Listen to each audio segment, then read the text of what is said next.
break the rules. That's always been my thing with Oh, I love everything. Yeah. There are no rules except self-imposed ones. There are stories we tell ourselves on a daily basis, which are simply not true. We are so much more powerful than we're led to believe. You need to work on your internal game. That's what I tell people. Stop ignoring this outside world, which is just a residual projection of your mind that's lingering around. Look inside, figure out what your values are, but vividly build in your mind, your imagination, your 4D, which then becomes 3D, the life that you want. It's just creativity at the end of the day. It's you don't need a lot of money. And I see a lot of like really cool 28, 30-year-old lawyers who are starting their own little practices. And the ways that they're getting out there are so brilliant. And they're doing it on their iPhone. Yes, you need to walk like that person. You need to talk like that person. You need to think like that person. When you catch yourself behaving like, let's see Jackie as two characters. So you've got Jackie 1.0, you've got Jackie 2.0. You're really just shifting between characters or new realities, new scripts for Jackie. So if Jackie wants to become 2.0, she needs to catch herself when she's not behaving like 2.0, when she's thinking like 1.0. And so one of the things I had done is generate both video clips and clips of my lyrics on Pinterest to generate inbound traffic from Pinterest to my Spotify or Apple Music or other platforms, and was able to generate about 25,000 clicks a month using that avenue. And then you can Wow. leverage AI, yeah, and which is again really you think about what you're spending on AdWords for similar traffic or other platforms, it might be 40 cents a click. Yeah. But when I run what it costs me to actually create the pins using AI, post them, and then the long-term benefit, your cost per click is pennies. Let's put our efforts into making 45 videos on our iPhone that we get someone to edit, that we can dominate on YouTube, and thus the SEO page one. Let's get out in the public. Let's shake hands. Let's meet people. Let's sponsor a local hockey team. Let's build that brand benevolence in a way. These are things that are relatively inexpensive that you can use to get ahead. And then also, getting out in the public, being an expert in every way that you can. Today, I'm joined by Jordanwhelan. Jordan is the visionary founder of Greysmokemedia, North America's only full-service legal marketing agency, where his innovative campaigns have been featured everywhere, from Forbes to the New York Post. He's helped transform Diamond and Diamond into Canada's top law firm, and his strategic edge has guided over $3 billion in class action communications. But Jordan's story doesn't stop at media. Under the artist name Jordan Power, he's also a singer-songwriter with millions of streams, blending his personal journey of resilience and transformation into music that resonates deeply with listeners. From the boardroom to the recording studio, Jordan brings a rare mix of creativity, strategy, and soul. Jordanwhelan, up next. Jordan, thank you so much for joining us and welcome to Different Facets of Happiness. How are you? I'm wonderful. I was saying to you earlier that I absolutely love your voice, and I'm sure your audience does as well. It's one of those one in a million voices that just flows like butter. It's really beautiful. Oh, thank you so much. So, Jordan, you've helped take small law firms from small local players to national powerhouses, and you spent over 50 million in media buying and been featured in outlets like Forbes and the New York Post. But for people watching you today for the first time, how would you describe what you actually do in several sentences? I am an expert in unorthodox web traffic generation. I find sources for people on the internet, traffic that other people don't think. When you hire marketing firms, a lot of the times you'll call 4 or 5 of them and you'll get the same story over and over. And I really specialize in looking at the many inroads that are available to pick up organic traffic on the internet, whether that's Quora, Pinterest, Reddit, media, podcasting, stuff like that. I come up with creative solutions for people. In that way, I think it's really, really interesting because you'll have a great client that you want to work with, but they might have a third of the budget of their competitor. And when you come up with these creative ways, you can find a way for them to compete on the same level instead of just going for a purely paid spend. Yeah. So that visibility can mean the difference between barely surviving and dominating the market, correct?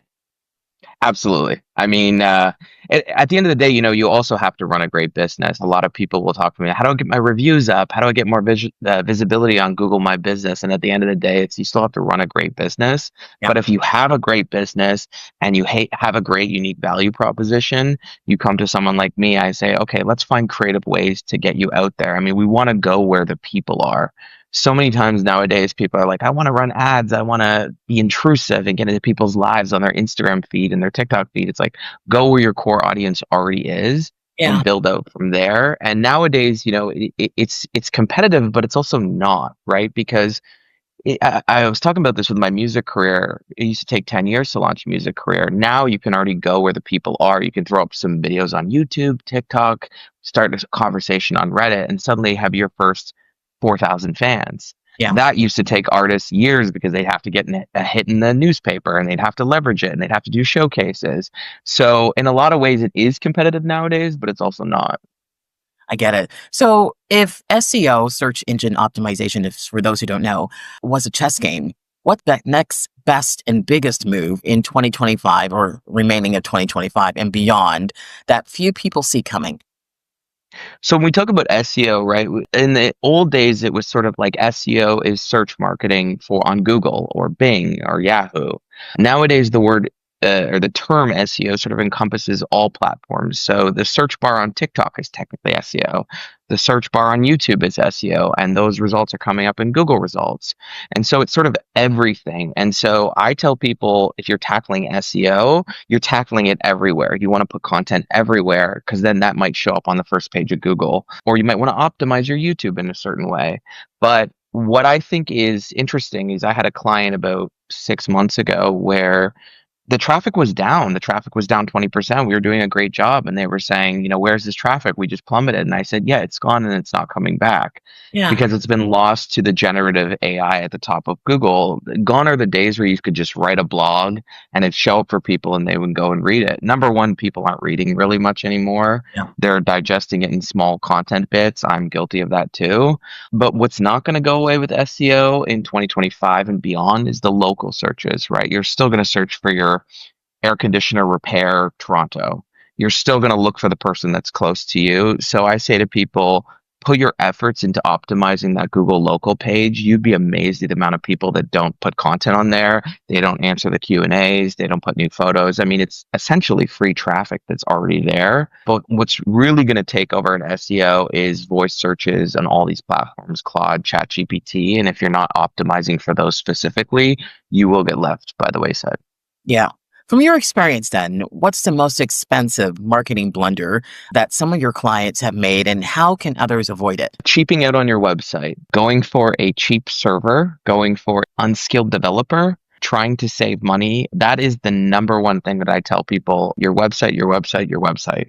If your website's slow, it will drive people away. It doesn't matter how much you pay to get the traffic there. If your website's slow, it will affect your SEO. If your website in itself evokes strange emotions, or I don't see myself represented, if it's a law firm of 20 white guys and I'm a woman, Yeah. perhaps we should consider putting one of them on the page. For me, it's just the website. It's the look, it's the fonts, what we evoke. Do we communicate the unique value proposition right away? And that's going to be sort of the bedrock from which you will build all your marketing efforts. I do think social media is important, but it's only important for certain industries, right? For lawyers and stuff like that, it's not really as important unless you're really communicating a unique value proposition or you're more consumer based, like your personal injury firm. It's still the website is the core of everything, and you'd be amazed the amount of people that try to hire the cheap developer and then their website crashes in the middle of the day and they've lost 6 leads. And so I tell people, don't come to me, don't come to Greysmokemedia until you have your website set because we don't do websites and I find them to be a massive headache. And if you can't get over that infancy stage, then we're going to run into a lot of problems. So everyone should have a website. What about having just an app? It depends on your industry, right? I mean, certain people can get away with it depending on if they're, if you're a beauty influencer, you might not need a website. But most businesses need a website and most businesses need an updated website. They need a fast website. They need a lean website. They need a mobile optimized website. It is amazing to me the amount of people that come to me and have not updated their website in 8 to 10 years, not even just from like a branding perspective, Ah, but from the perspective of adding things that convert people, a chat bot, different images that hook people. You can install a Hotjar on your website, which will show you how people are behaving on your site. I had one client where we installed it and we realized that almost no one was scrolling past the top half of the website. So then that's something where you have to sit down and say, what are people feeling right when they come to the website and what can we fix? yeah. And if you never do that, I mean, you might go years and wonder why your competitors keep, plugging ahead when you're spending just as much money and it's so simple. Oh my goodness. So as you mentioned, AI is rewriting the rules of marketing. How can law firms and other companies harness it to outpace bigger competitors? The way you counter AI, not just for marketing or anything like that, a lot of people obviously have a lot of anxiety nowadays about this. I always say just lean into what makes you human. That's something that cannot be replaced by AI. If you're writing a blog about specific topics that your competitor can just spin with a content creation tool and then try to steal your SEO traffic, you're not really going to get anywhere. But if you lean into what makes you human, if you lean into the stories of your clients, the people that you've helped, the background of your business, what you went through, that's going to allow you to kind of become inimitable in certain ways. But when you're optimizing for AI, you want to focus on how people on the SEO side of things, how people actually search, right? So in the past, we would optimize for a specific keyword like car accident lure Toronto. Yeah. Now you're going to optimize it for how would I actually pick up my chat GPT and yell into my phone looking for the inquiry. And that might be who's the best car accident lawyer in the Toronto area. That might be one search term. Right. So that's something that's going to be important. You want to optimize for natural language, and then you want to sort of continue to prioritize being an authoritative expert in your industry. So that's going to encompass everything. So everything from media appearances, podcasting, social media signals coming through. You still have to be out there and present, and then AI is going to pull from a bunch of different platforms. But if you're everywhere, the likelihood that you're going to rank well for SEO results in AI is higher. So, say I'm a small firm or company with a shoestring marketing budget.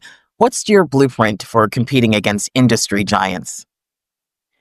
Creativity. I mean, that's what AI cannot replace nowadays, and I don't think it will replace that anytime soon. You know, the type of content it generates and the ideas are a bit stilted. I'm sure a lot of people have realized that. Yeah. And so what you're going to lean into is creative ways to get people's attention. Social media is great. I mean, it's saturated at the end of the day, but it's still got low barriers to entry. And if you look at your specific niche, say it's, let's use a legal example, say it's immigration law in the Toronto area, and you look at your competitors and you do an analysis and you say, you know, on the SEO side of things, we're getting crushed and it's probably going to cost us 25,000 in backlinks to get up there. On the AdWords side of things, we're getting crushed. Let's go where it's cheaper to enter and where there's more of an opportunity. So let's put our efforts into generating Pinterest pins. Let's put our efforts into making 45 videos on our iPhone that we get someone to edit that we can dominate on YouTube and thus the SEO page one. Let's get out in the public. Let's shake hands. Let's meet people. Let's sponsor a local hockey team. Let's build that brand benevolence in a way. These are things that are relatively inexpensive that you can use to get ahead. And then also, you know, getting out in the public, being an expert in every way that you can. There are limits, you know. I'm not going to pretend that, you know, if your competitor has 10x the budget, that you're going to be able to just get out there and shake some hands. But nowadays, you know, there are a lot of inroads to get people to pay attention to you and explore that. I mentioned earlier, just getting Google reviews up, legitimate reviews, posting content on there, Q&A. I mean, I generated a client $100,000 a month, and it took us 3 months to optimize their Google local locations Yeah. simply because their competitors were not even touching it. They weren't thinking to do that. They were so focused on AdWords and the general SEO side of things.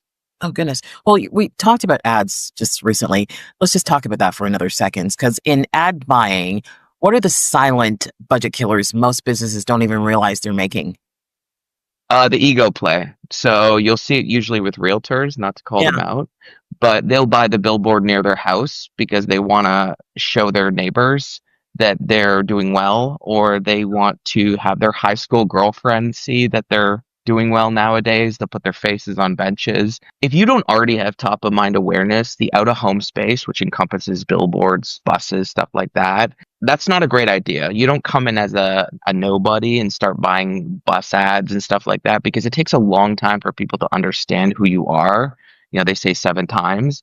So with a client like Diamond and Diamond, I mean, we were already established for a decade on Yeah. all these different marketing avenues, and we had such How great you're brand saying awareness. diamond and diamond right now, I'm hearing the commercials. It's ringing in. Diamond and Diamond. Yeah, jingles work. That's the other little tip. So that's something that people do is they buy things, they buy radio ads, they buy things because they want to be noticed, and there's something inside of them that needs to be heard. I mean, we all want to be heard, but that's a huge mistake. You want to really like, I'll give you an example that's really granular. I had a client that's a divorce lawyer Yeah. and they wanted to compete and they wanted to buy radio ads. And we found out through looking through the data that 70% of divorces were actually initiated by women. And then we also found that most couples were fighting in the range of about 7:30 in the morning to about 8:30 in the morning. And then they'd get in their car, and they'd be angry and they were driving to work. So we ran the ads exclusively during the time of the morning rush, we call it. So the morning drive to work.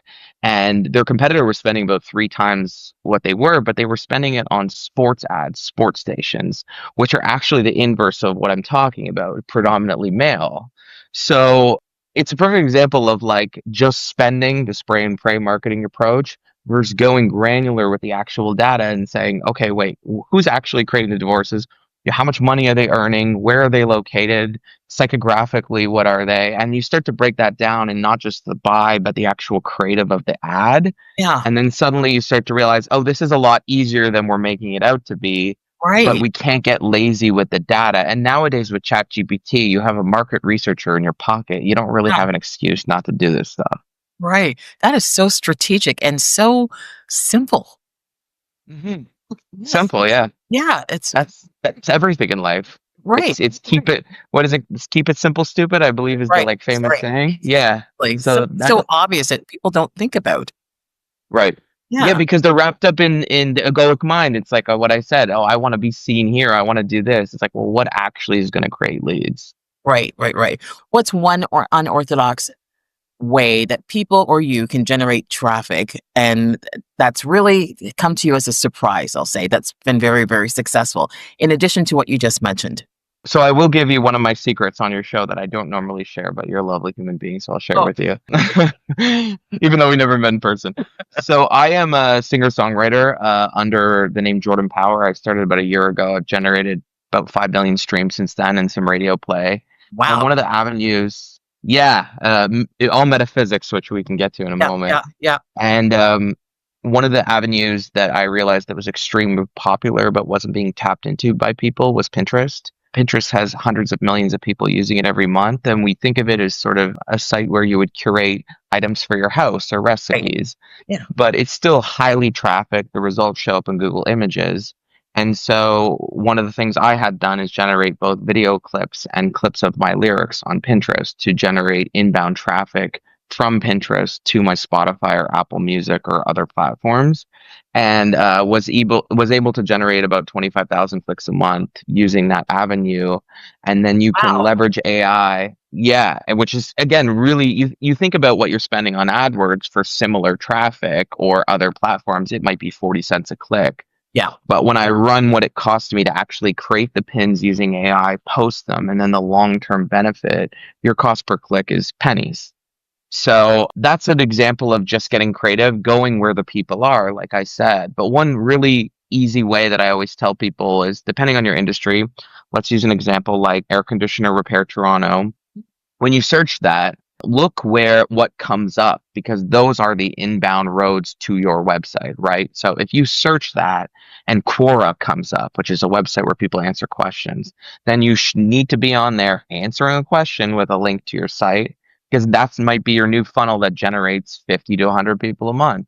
Right. Then the next thing that comes up is maybe Yelp, or maybe it's a Reddit thread on page 2 that many people aren't noticing. You need to comment on that Reddit thread, and now you have another funnel to your site. And so this is the unorthodox ways where we go where the people already are. We're not reinventing the wheel here or being intrusive with ads in them. We go where they're answering questions, we go where the inquiries are, and we simply create different roads into the website for a relatively small amount of money. See, again, these are things that people just don't think about. Right. Honestly. Simple Yes. stuff. That's what it is. Exactly, Yeah. exactly. Well, so Jordan, let's talk about metaphysics in business for a second. You talk about energetic alignment in business. Can you break down how that actually translates into measurable wealth and growth? Yeah, so I was a totally unconscious human being for the vast majority of my life. I went to Bali last year. It's a crazy story. I met a woman in the tent, and she told me about my past lives, and she kind of woke me up to a lot of the things that I didn't know anything about my whole life. And last year, I started making music under my stage name, Jordan Power. And I have no musical background at all. I also had a disease for 18 years that I naturally cured using these methods, which I can explain about in a second. Yes. And when I woke up to a lot of this stuff, I tried different iterations of law of attraction, law of assumption, but they didn't work in the way that I needed them to work until I started assuming a state of being. And this is really the biggest thing that I teach people in business or just in my personal life is that largely you're a spiritual being. You're here for a limited period of time. And every day you're sort of what I would describe it as is a meat suit. You're wearing a meat suit, you're going through life, and you're shifting through infinite parallel realities. Your awareness, you are the awareness behind your reality, your thoughts, etc. And so what you need to learn with law of attraction assumes that you're pulling things towards you. But when you start to think of it as you're actually the source of your individual reality, your bubble, let's say. So you're in this multi-dimensional, multi-frequential system that you're in, but you're also nested within a larger multiverse, the collective consciousness. And so you're going through your day and you're sort of in this like little, let's call it the Matrix little video game that you're in. And the way that you shift to a new reality is by focusing your awareness, which is also known as your state of being, on a certain reality to make it come to you. And so when I learned about this and I started making music, no background, didn't know anything about how to write a song, had no capabilities, couldn't do it at all. I shifted my state of being to I am the greatest songwriter in the world as an experiment. What I did was I robotically affirmed like a crazy person all day long, right? 30 to 40,000 times a day, I'm the greatest songwriter in the world. Now, I didn't need to do that. I simply needed to assume the state of being of a person who was the greatest songwriter in the world, and thus I would shift to that parallel reality in which I was. Yeah. Now that I know that, I didn't have to drive myself crazy all day long. But what started happening is this person who'd never written a song, who had no musical background, who didn't know the chords, suddenly became a better and better songwriter in a very short period of time. It was only really a couple of months that I had songs on the radio. And people were saying to me, "How did you do this?" And I said, the same way that I cured my ulcerative colitis, which is a disease I had for 18 years, I no longer assume the state of being of a sick person. I refuse to place my awareness and my attention on anything in my 3D reality which would confirm that I was a sick person or that I wasn't a good songwriter. And so knowing that and going through life and little things that I manifest on a daily basis, the way I coach clients and people in my personal life is I tell them that you need to be very good at ignoring your senses. You need to be very good at ignoring the reality that's in front of you because this is the residual reality of your previous traumas and the stories that you've told yourself from your old character. And that's a skill in itself because, it's extremely convincing and we get wrapped up in it. Yeah. And if you try to fix your life or manifest from the character or the reality in front of you, it's very, very difficult because you're playing with the hologram.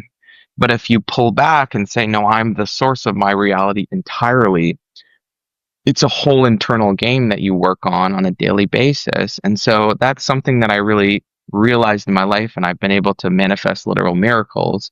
But that nuance, that specific nuance about how to get into a new reality, I feel like is lost in a lot of the YouTube content and the manifestation content because they say, you just have to robotically affirm, you got to do these things, you got to build a vision board. And those might work, they're tools, but what's really underscoring a lot of this is the state of being in the internal state about who you are, which then would be reflected out to the outside world and projected back. So you're saying, despite everything that's going on in reality, you have to learn to ignore what's happening in front of you and become that person that you want to be. Yes, you need to walk like that person. You need to talk like that person. You need to think like that person.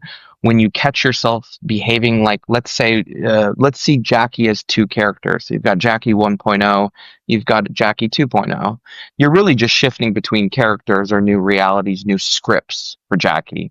So if Jackie wants to become 2.0, she needs to catch herself when she's not behaving like 2.0, when she's thinking like 1.0. Right. And we do that all day long because our ego's so powerful. It's trying to keep us in Jackie 1.0. It's trying to keep us safe. But if you go about life and when the thoughts come in, the thoughts are constantly bombarding us, they're going to say, oh, no, you're not that. And the universe is going to test you. You're not this new Jackie. You're this Jackie. You've been this way for decades.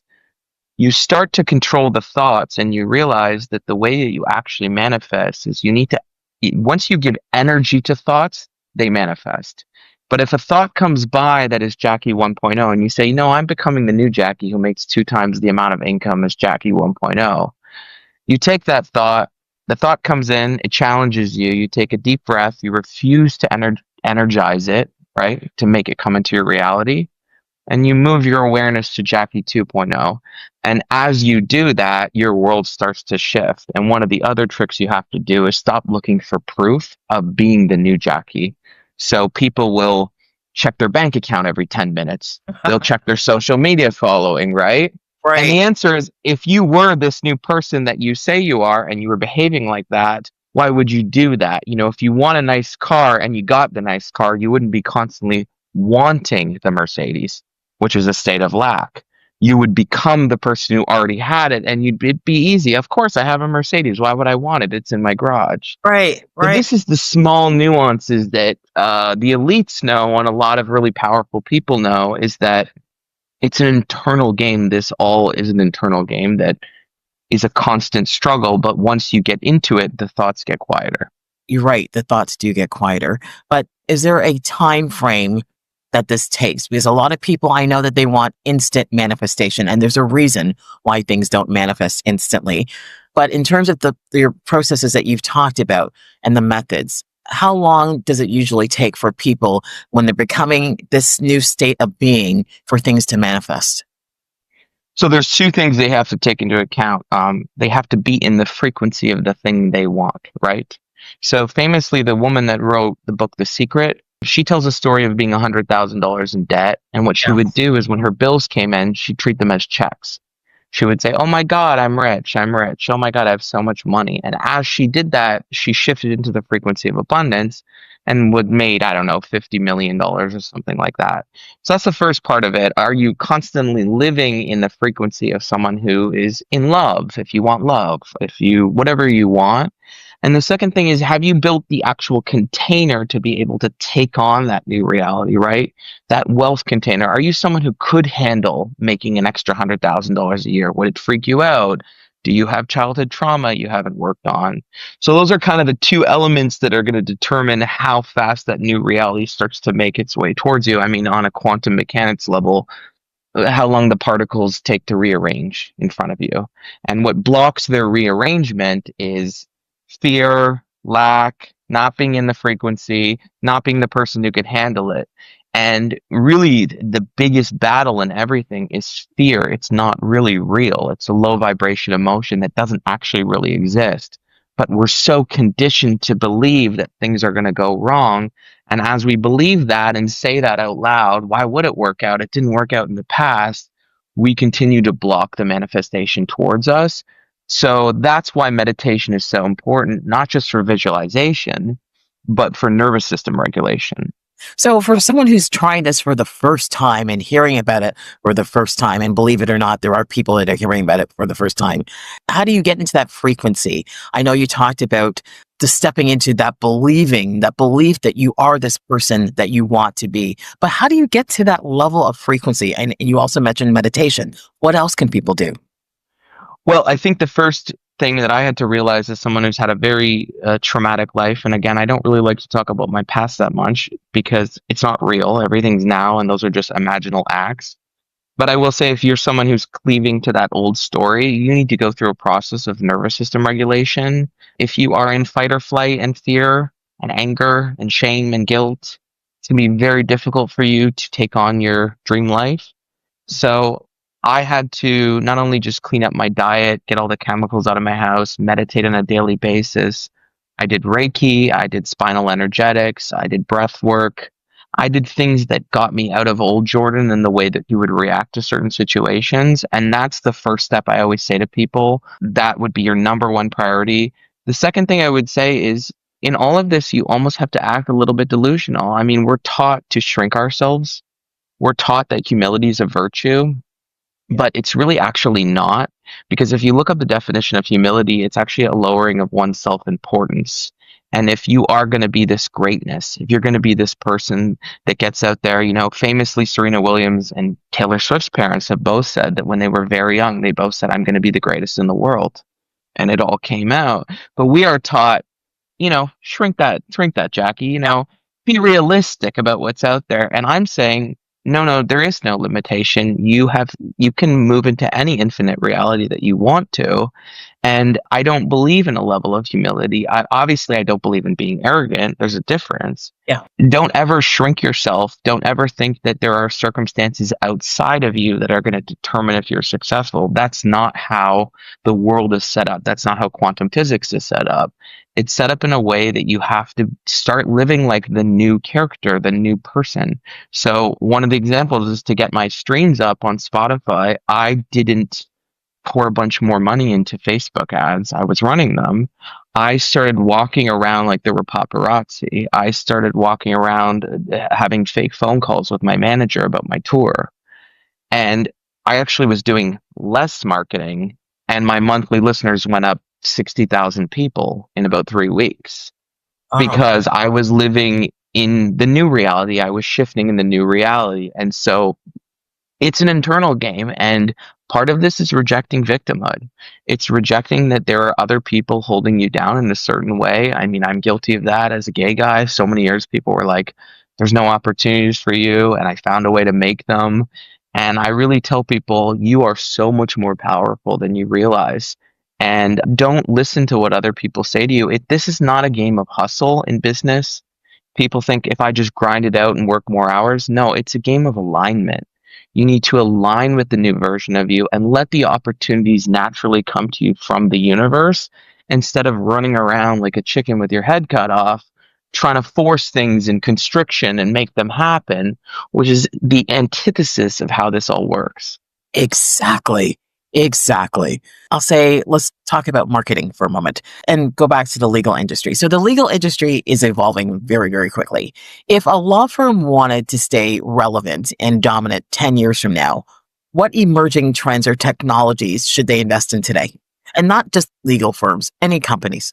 I think bluntly, the first thing I will say is people don't read as much anymore. And there is art. I read books, but to digest content quickly, short form video is everything. And that's where it's going. You move away from writing these articles, writing these long posts on Instagram. People don't really care at the end of the day. So give them the facts, give them the anecdotes, and do it in short bites. And that might mean moving to video ads on emerging platforms instead of doing what you were previously doing. Then social media targeting is going to be really important on a local level. If you can't compete on a national level, figure out that you want to dominate this small city. Yeah, there's only 150,000 people there, but if there's not a lot of players, that's your move. So like geofencing is important. Programmatic advertising is going to be big.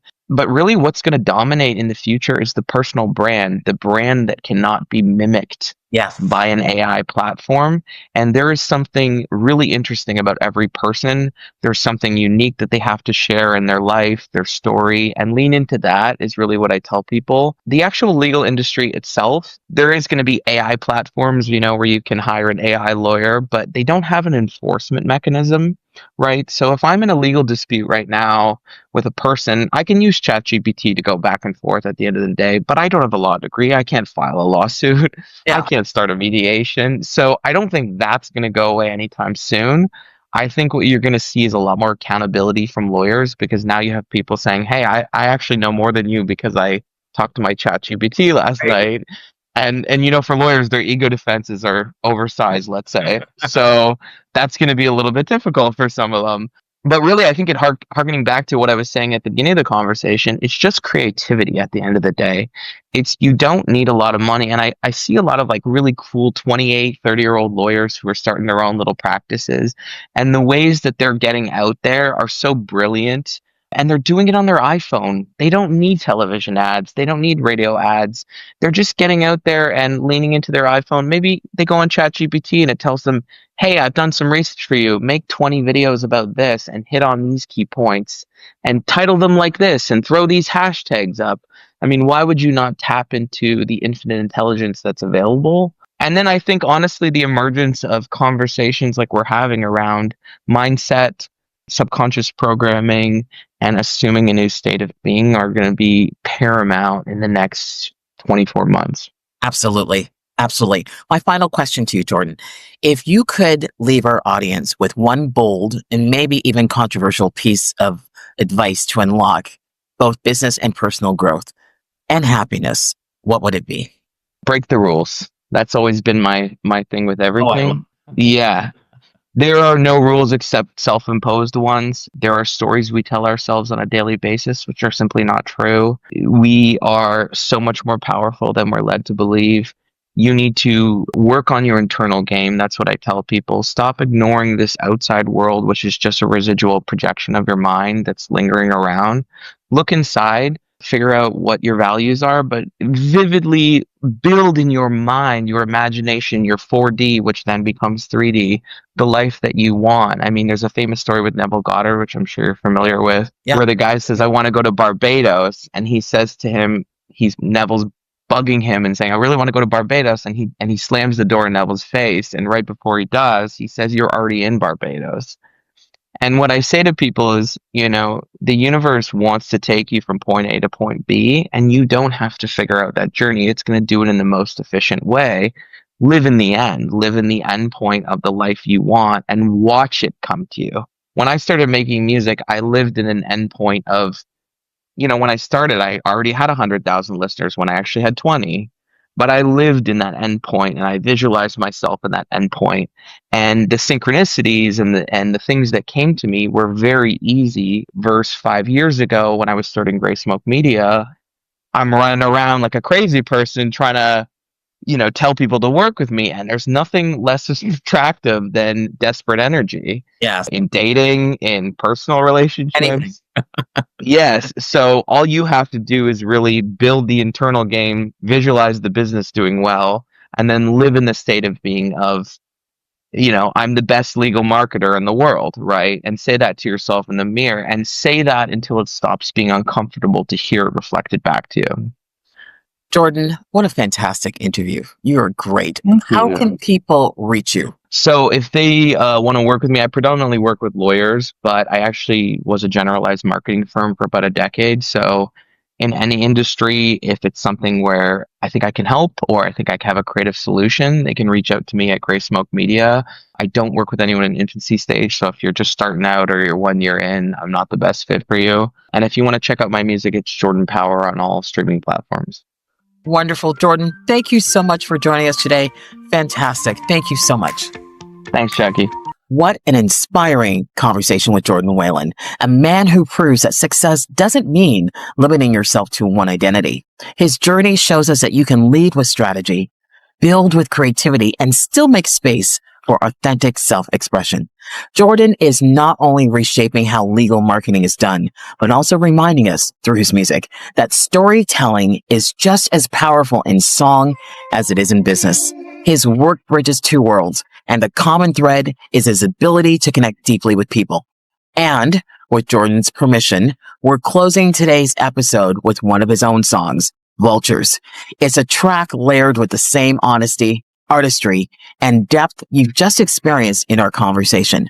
So as we wrap, I invite you to sit back, take it in, and let Jordan's music carry you out. I'm Jackie Denise. I'd like to thank you very much for joining us today, and be well.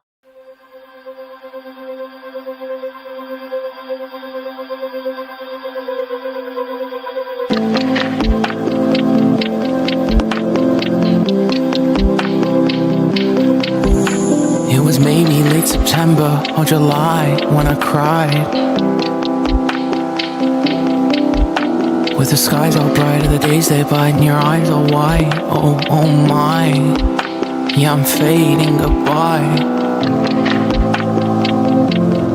Oh why, oh why, you know they give me low vibration, they give me no salvation. I could get lost in creation, so I weep. They give me tingling nightmares and dreams. They give me tingling nightmares